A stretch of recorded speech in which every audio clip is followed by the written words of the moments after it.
Georgia history. Don't forget it. I appreciate it. It's thought-provoking. Like, who lived here? What happened to them? Were they depressed? Were they happy? You know, there had to be some good lives in some of these places. Just living out here. No jobs around here. You know, none of that big three and stuff like in Detroit where I'm from. I mean, you were a farmer. You grew your own stuff. It sounds good, but I don't think things would have evolved like they did if it had been all that. A lot of maintenance to these places. Keep thinking crazy stuff like there's gold coins and stuff. I'm not saying there isn't, but you'd have to get lucky. Be digging a new sewer main for a new subdivision. Go 10 feet deep. Nobody's burying gold coins where you're just going to happen to see them on top of the ground, minus some fluke freak thing.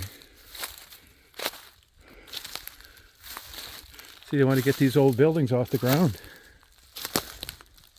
They knew what moisture would do to a wood structure even way back when. Look at old original glass. I do find these places very interesting though.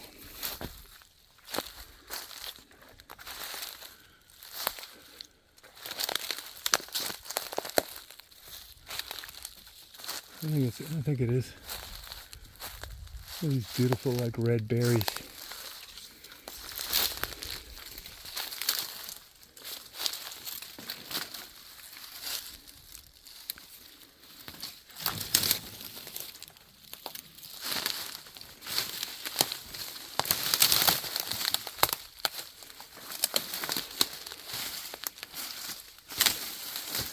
Well, there's a brick porch, so you know at one time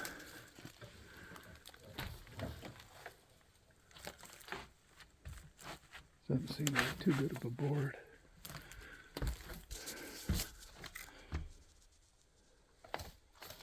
Now I have been in this one before. See, they had electricity too. So we're talking what, like the 30s?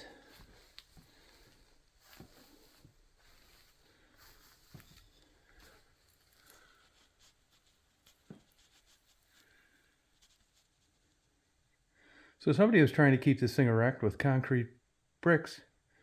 Somebody didn't want it falling over. It's kind of interesting.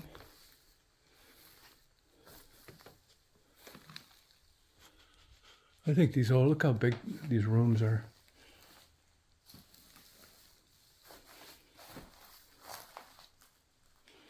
August 18, 1983. Wheat flour.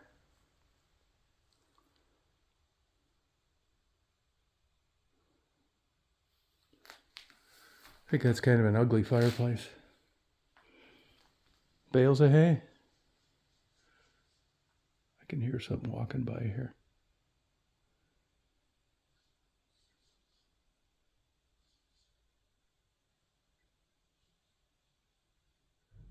I don't know if it's a deer.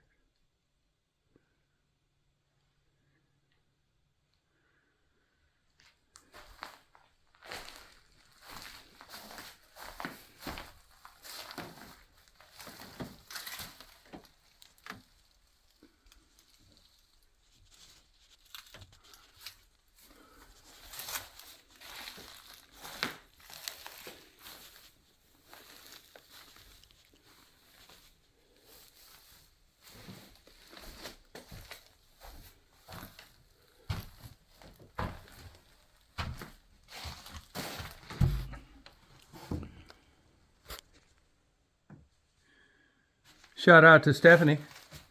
What's going on, girl? Hope you're feeling better.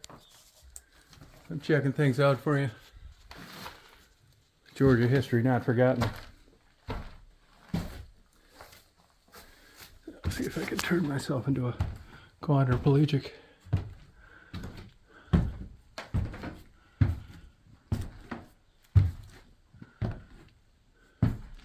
I don't think I'm going up there though, I'll tell you that right. I got my limits.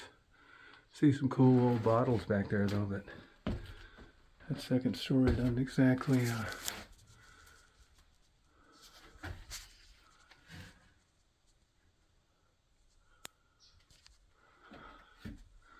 interesting though, isn't it? It's a big house. This staircase seems solid though.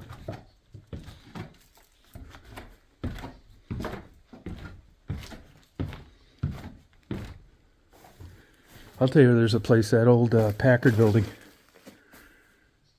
in Detroit, in that old Southwest Community Hospital. There's all sorts of places you could step right through the floor. Fall 8 stories, no problem. I always took a pen light and kept it low, because believe it or not, even if you're the only person in there at night, you can see that shit driving down the expressway at night if somebody's in there with a regular flashlight. In Detroit, anybody that is interested in that stuff probably already knows this, but it's illegal to be in a building without expressed written consent by the owner. Which, if you're trying to keep people from running around, is the way to do it. Because that way, when they catch you, it's like, well, what are you doing here? It's like, oh, they said I could look. It's like, who said you could look? It's like the owner. Well, you may have looked up the owner, who's most likely the city of Detroit, and it's like, well, do you have a letter? It's like, no, you're getting a ticket right there. For a while, there was, in the Packard building, there was this wannabe real police officer. Now, they are real police officers, but it's not like patrolling the city, who was a Wayne State police officer, and he would go over there in his lunch break on his, I guess it was his own time, but I don't know that for sure. And he would write trespassing. He'd go in that Packard building over on Paquette, and he'd go and he'd write tickets to trespassers. You know, it gave him the, I'm assuming, a feeling of empowerment, because he had all sorts of laws that he could enforce on campus, and he didn't, but he wanted to go over there and just scare people, and, you know, he had the authority to do it, and he did it, but it's just kind of strange compared to what his job should have entailed. Damn freak.